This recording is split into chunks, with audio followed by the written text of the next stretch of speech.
Olá, meus irmãos, muito bom dia, fala gente boa. Hoje é domingo, e eu quero aqui liberar uma palavra para você, ministrar uma palavra ao teu coração.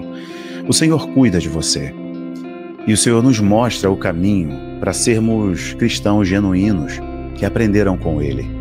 Cristo é o líder que nos guia, Ele está à nossa frente, Ele mesmo disse que iria à nossa frente. O Senhor é o caminho, Ele é o modelo, desde o Antigo Testamento, Ele é modelo por toda a eternidade. Mas é o modelo que a humanidade deve seguir. Ele é o padrão, não é nenhum homem.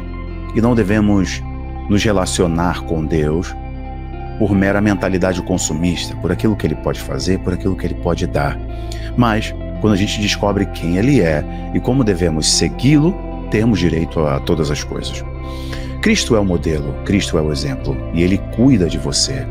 Você tem um Deus que cuida de você, e essa é uma premissa, esse é um princípio, essa é uma verdade que você jamais deve esquecer ou abrir mão. Eu sou cuidado por Deus.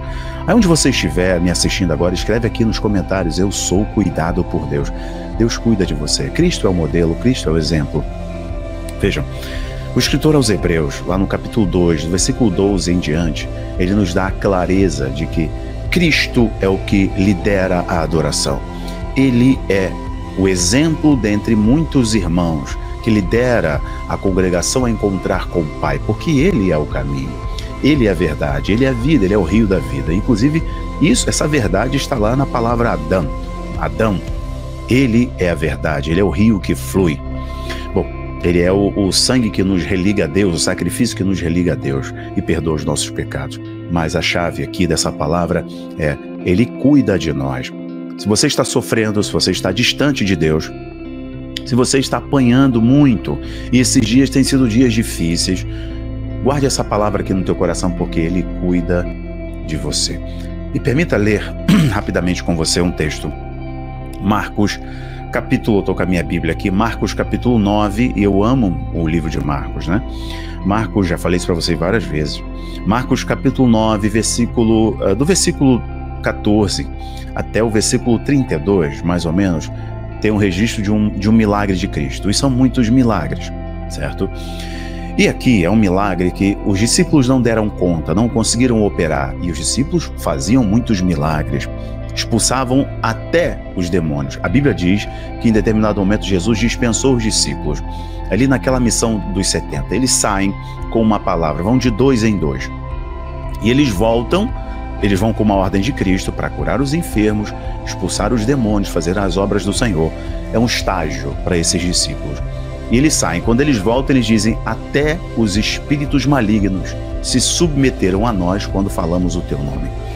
Ou seja, até aquilo que é rebelde se inclina e obedece, dada a autoridade do teu nome, que todo joelho se dobre e toda língua confessa que Ele é o Senhor. Em determinado momento, os discípulos não conseguiram operar o milagre, que no caso aqui seria curar um menino, porque esse menino, que era mudo, ele estava na verdade com uma impossibilidade física, tendo convulsões por causa de um espírito maligno.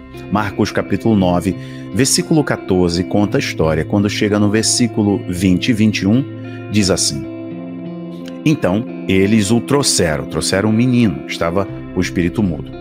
Quando o espírito viu Jesus, imediatamente causou uma convulsão no menino.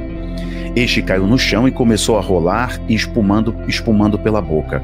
21. Esse é o ponto pra gente. Jesus perguntou ao pai do menino: há quanto tempo ele está assim? E o pai responde: desde a infância. Jesus vai explicar para os discípulos, posteriormente, que eles não conseguiram expulsar aquele demônio, porque aquele demônio só sairia com jejum e oração. O pai do menino pergunta para Jesus: Senhor, o Senhor pode? E Jesus disse: eu posso, tudo é possível ao que crer. Então o pai se dobra, se inclina e diz: Senhor, me ensina a ter fé. E Jesus se compadece do pai, expulsa aquele espírito surdo, mudo, liberta o menino, e o nome do Senhor é glorificado diante de uma multidão que se aproximou, e também dos líderes religiosos / políticos, que eu já expliquei para você no nosso livro, que eles eram também líderes políticos. e o nome do Senhor é glorificado ali. Só que o ponto que eu destaco para vocês aqui, e chegamos no ponto alto da mensagem, que é esse aqui. Versículo 21 tem um registro do cuidado de Deus. Deus se importa com você. E é muito curioso, por quê? Quando a gente vê o paralítico que está há 38 anos ali naquela maca, e ele esperando o agitar das águas, né, que não sabemos de fato se um anjo descia para agitar as águas, mas aquele dali era um instrumento religioso de manipulação. O fato de uma pessoa estar ali paralisada, uma multidão está ali esperando o agitar de águas, certo? Isso poderia ser facilmente utilizado pelos religiosos para manter as pessoas em uma dependência espiritual de outrem. Mas escute isso, quando Jesus chega para esse paralítico, ele pergunta: você quer ser curado? E a dependência religiosa de um sinal, ele diz: não, eu estou aqui há muitos anos, 38 anos, ninguém me levanta, ninguém me ajuda, vem alguém na minha frente para dar todas as mazelas, todas as comiserações da alma desse camarada, ele vai verbalizando. Jesus pergunta: você quer ser curado? Isso é importante porque Jesus sabia da necessidade dele. Uma coisa é a sua necessidade, outra coisa é o que você quer e outra coisa é o que você acredita. Há uma distância muito grande entre aquilo que realmente você precisa e o que você quer. Que quando você converge as duas coisas, isso é o que eu preciso e é o que eu quero, e aí pronto, aí você alcança o milagre. Você alcança aquilo que de fato está alinhado ao seu propósito de vida. Ou você rompe com uma limitação, porque você sabe o que você precisa fazer e você quer fazer aquilo para resolver algo na sua vida. É muito comum Jesus chegar para um cego e perguntar: o que você quer? Porque ele além de querer entender o que você quer de fato, se você tem fé, se algo está queimando teu coração, se há expectativa, ele quer você alinhado a isso. E outro, ele quer cuidar de você, ele quer saber de você. Não há algo mais precioso no ministério de Jesus, entre aspas, né? Porque há muitas coisas preciosas no ministério de Cristo aqui na Terra, mas essa é uma característica: ele cuida. Existem traços de cuidado, de amor, de afetividade, de prazer em se relacionar, em dar voz a quem não podia falar, em acolher quem estava afastado, em abraçar o solitário, em sentar na mesa do excluído. Isso é porque é um Deus que cuida. Jesus sempre deixou essa mensagem: ele cuida. E ele pergunta para este pai: o que você quer? E o pai diz: olha, eu quero ver meu filho curado. Especificamente nesse caso ele pergunta: há quanto tempo o teu filho está assim? E para outros ele perguntava: o que você quer?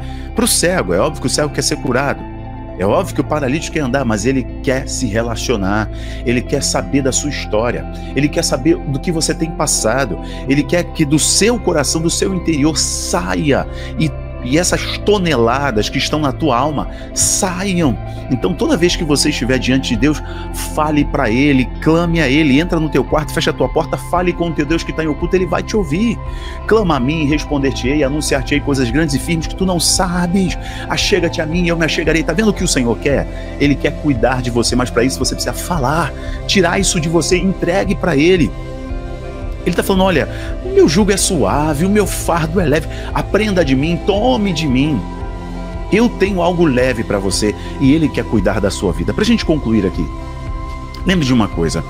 Gênesis capítulo 2, do versículo 8 em diante, a Bíblia diz que depois que Deus modelou o homem com as suas mãos, mas também com as suas mãos Deus modelou um jardim.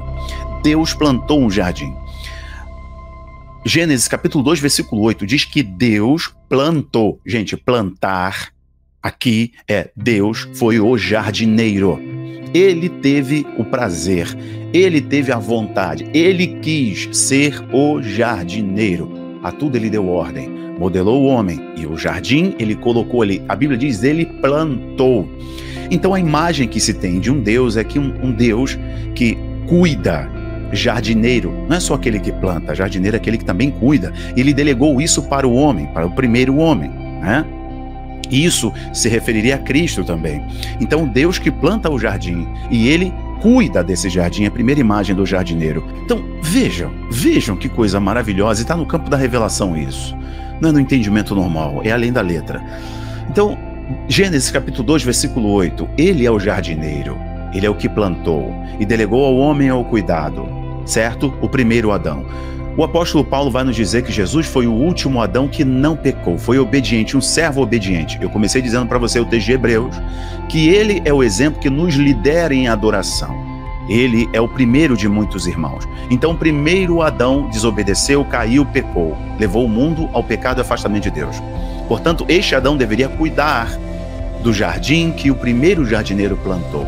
Deus plantou. E a imagem que Adão tinha é Deus que plantou o jardim. Então agora, lembre-se, Deus o jardineiro.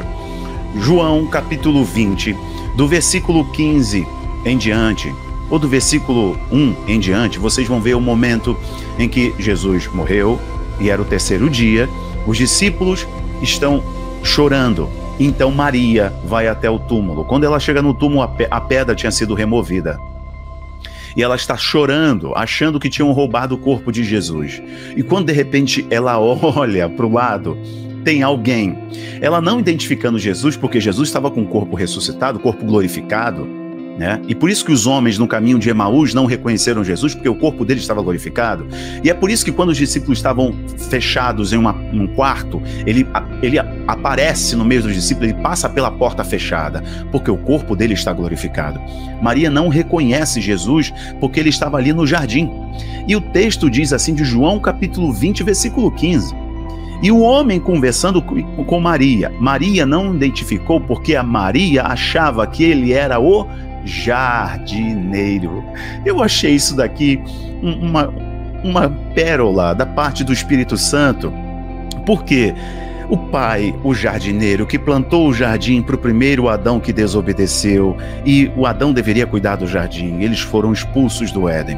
E agora Jesus, que é o último Adão, o filho que revelou a pessoa de Deus, o rosto de Deus foi revelado em Cristo. E quando Jesus ressuscita, está consumado o projeto da redenção da humanidade. A primeira imagem que se tem de Jesus é de um jardineiro, no começo e no recomeço. Isso é muito interessante da parte de Deus. O que eu vejo ali, Deus mais uma vez demonstrando que é Ele que cuida.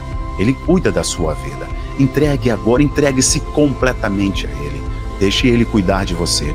E Ele quer saber o que você tem passado, o que te aflige, o que abate a tua alma. Entregue a Ele agora, entrega tudo, sem reservas, e deixa Ele se revelar a você, porque Ele cuida dos seus filhos. Que Deus te abençoe. Compartilhe para todo mundo. Tchau, tchau.